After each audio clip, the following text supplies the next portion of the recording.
Hello students welcome to our channel vision Guru. So इवाल మనం 10th class Hindi public exam series లో question number 12 శుద్ధ రూప్ గురించి డిస్కస్ చేసుకోబోతున్నామండి। ఆల్రెడీ 1 to 11 బిట్స్ విడివిడిగా టాపిక్ వైస్ మనము వీడియోస్ అనేవి మన ఛానల్లో అప్లోడ్ చేస్తున్నాము। ఎవరైనా చూడని వాళ్ళు ఫస్ట్ టైం విజిట్ చేస్తున్న వాళ్ళైతే ఒకసారి ప్లేలిస్ట్ చెక్ చేయండి। ఈ రోజు అయితే వీడియోలోకి వెళ్ళిపోదాము। శుద్ధ రూప్ గురించి మాట్లాడుకుంటున్నాము। క్వశ్చన్ నెంబర్ 12 అన్నమాట। ఇది క్వశ్చన్ పేపర్ లో 12th బిట్ గా ఇది ఉంటుంది మనకి 1 మార్క్ బిట్ ఇది కూడా। సో 1 to 12 ఉన్న బిట్స్ అన్నీ కూడా 1 మార్కే ఉంటాయి అన్నమాట।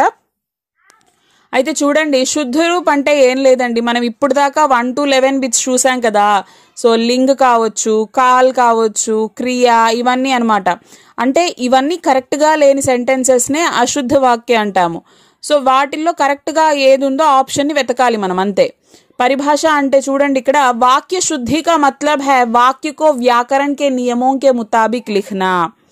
సో సెంటెన్స్ ని మనము కరెక్ట్ చేయడం అంటే ఏంటి, గ్రామటికల్ మిస్టేక్స్ ఏమైతే ఉన్నాయో వాటిని కరెక్ట్ చేసుకోవడం। वाक्य में लिंग, वचन, पुरुष, काल, कारक वगैरह का क्रिया के साथ सही मेल होना चाहिए। సో లింగ్, వచన్, కాల్, కారక్ ఇలాంటివి అంటే ఇవి ఏం తప్పుగా ఉన్నా అది అశుద్ధ వాక్య కిందకే వస్తుంది। సో దాన్ని మనం కరెక్ట్ చేసేయాలి। అంటే జెండర్ కరెక్ట్ చేయడము, లేకపోతే సింగులర్ ప్లూరల్ తప్పిచ్చేయడము, కారక్ చిహ్న తప్పిచ్చేయడము ఇలాంటివి ఉంటాయన్నమాట। వాటిని కరెక్ట్ చేసేస్తే మనకి కరెక్ట్ సెంటెన్స్ వచ్చేస్తుంది। समान अर्थ वाले दो शब्दों या विपरीत अर्थ वाले दो शब्दों के एक साथ इस्तेमाल करने पर वाक्य अशुद्ध हो जाता है। అంటే సేమ్ మీనింగ్ ఇచ్చేటువంటి అంటే సేమ్ వర్డ్స్ ఒకే చోట యూస్ చేయడము, లేదు ఆపోజిట్ వర్డ్స్ ఒక చోట యూస్ చేయడము, ఇలాంటి వాటి వల్ల మనకి సెంటెన్స్ అనేది అశుద్ధిగా అంటే ఇంపర్ఫెక్ట్ గా మారిపోతుంది అనమాట, రాంగ్ సెంటెన్స్ గా అయిపోతుంది। అనావశ్యక శబ్దోं को हटाकर वाक्य को सही किया जाता है। అలాగే వాక్యంలో అవసరం లేనటువంటి పదాలు పెట్టినట్లయితే అది కూడా తప్పు అవుతుంది। సో అలాంటి పదాలని తీసేసినా మనం దాన్నే శుద్ధ వాక్య అంటామన్నమాట। అయితే ఎగ్జాంపుల్స్ చూద్దాము మనం ఇందులో। ఫస్ట్ బిట్ చూసినట్లయితే చూడండి, సిపాహి తంగ్ ఆ గయి హై అని ఇచ్చారు। ఇస్ వాక్య కా శుద్ధ రూప్ వికల్పో మే సే పహచాన్ కర్ లిఖియే। సో దీంట్లో కరెక్ట్ ఏమవుతుంది, సిపాహి తంగ్ ఆ గయే హై।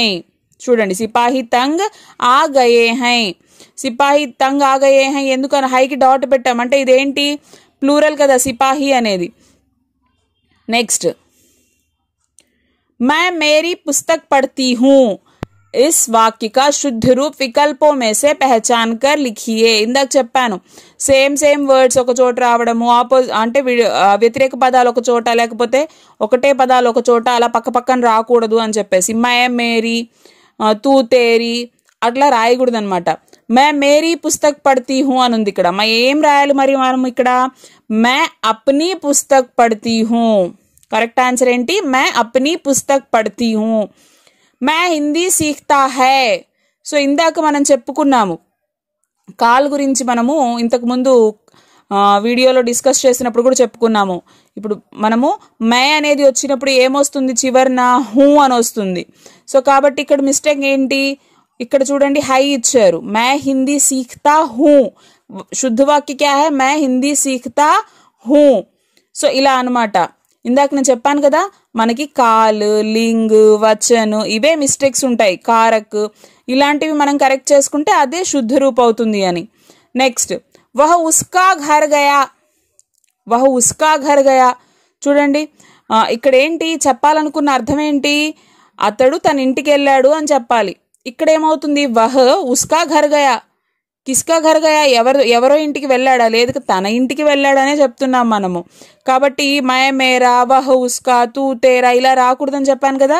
సో అప్పుడు మనకి ఇక్కడ ఏమవుతుంది answer, వహ Apna Ghar Gaya, వహ Apna Ghar Gaya. Tum బాజార్ జాతా who, ఇక్కడ చూడండి హూ అనేది మనం ఎప్పుడు ప్రయోగించాలి, మై ఉన్నప్పుడు ప్రయోగించాలి। ఇక్కడేంటి తుమ్ అనుంది, కర్త తుమ్ అనుంది, ఒకటి గుర్తుపెట్టుకోవాలి మనం, శుద్ధ రూప్ మనం రాసేటప్పుడు ఎప్పుడూ కూడా సబ్జెక్ట్ని చేంజ్ చేయకూడదు, అర్థమవుతుందా మనకి।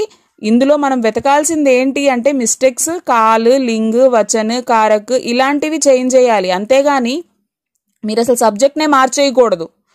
మీకు క్వశ్చన్లో నీ గురించి చెప్తున్నది, ఆన్సర్లోకి వచ్చేసరికి నా గురించి అయిపోదు కదా। కాబట్టి మనం సబ్జెక్ట్ని ఎప్పుడూ చేంజ్ చేయకూడదు, అది కూడా గుర్తుపెట్టుకోవాలి. మరి తుమ్ వచ్చినప్పుడు ఏమొస్తుంది? తుమ్ బాజార్ జాతే హో, తుమ్ బాజార్ జాతే హో. నెక్స్ట్ मैंने పుస్తక్ పढ़ा. చూడండి ఇక్కడ పढ़ा ఎందుకు వస్తుంది? రాదు కదా. మరి ఆన్సర్ ఏంటి? मैंने పుస్తక్ పढ़ी. నెక్స్ట్ రవి రవి కా కామ్ కర్తా హై. మనం ఇందాక మాట్లాడుకున్నాం దీని గురించి.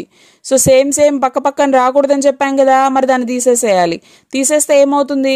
రవి అప్నా కామ్ కర్తా హై, రవి అప్నా కామ్ కర్తా హై. రామ్ పాఠశాల గయే, రామ్ పాఠశాల గయే. చూడండి ఇప్పుడు మనకి శుద్ధ రూపం ఏమవుతుంది? రామ్ పాఠశాల గయా. లడ్కీ బాజార్ జాయేగా. ఇక్కడ చూడండి శుద్ధ రూపం రాయమన్నారు. లడ్కీ అంటే ఏంటి? ఫీమేల్ జెండర్ కదా, లింగ్ ఏంటి? స్త్రీలింగ్ కదా. మరి ఏమొస్తుంది ఇక్కడ? జాయేగి కదా.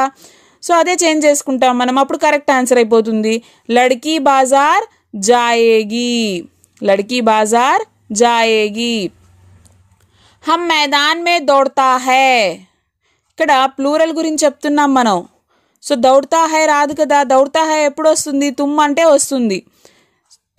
తుమ్ మైదాన్ మే దౌడతే హో ఇలా వస్తుంది. సో హమ్ అన్నప్పుడు ఇక్కడ మేము అని చెప్తున్నాం. హమ్ మైదాన్ మే దౌడతే హై, హమ్ మైదాన్ మే దౌడతే హై. సో ఈ విధంగా మనము వాక్యంలో ఇచ్చినటువంటి మిస్టేక్స్ని ఐడెంటిఫై చేసి వాటిని తీసేసి మనం కరెక్ట్గా రాసేటువంటి సెంటెన్సెస్ని మనము శుద్ధ వాక్యం అంటాము. సో ఈ విధంగా చేంజ్ చేయాల్సి ఉంటుంది. ఐ హోప్ మీకు ఇది హెల్ప్ అవుతుంది, అర్థమైంది అనుకుంటున్నాను. సో దీనికి సంబంధించి మీకు ఏమైనా డౌట్స్ ఉన్నట్లయితే నాకు కామెంట్ సెషన్లో అయితే తెలియజేయండి. Thank you.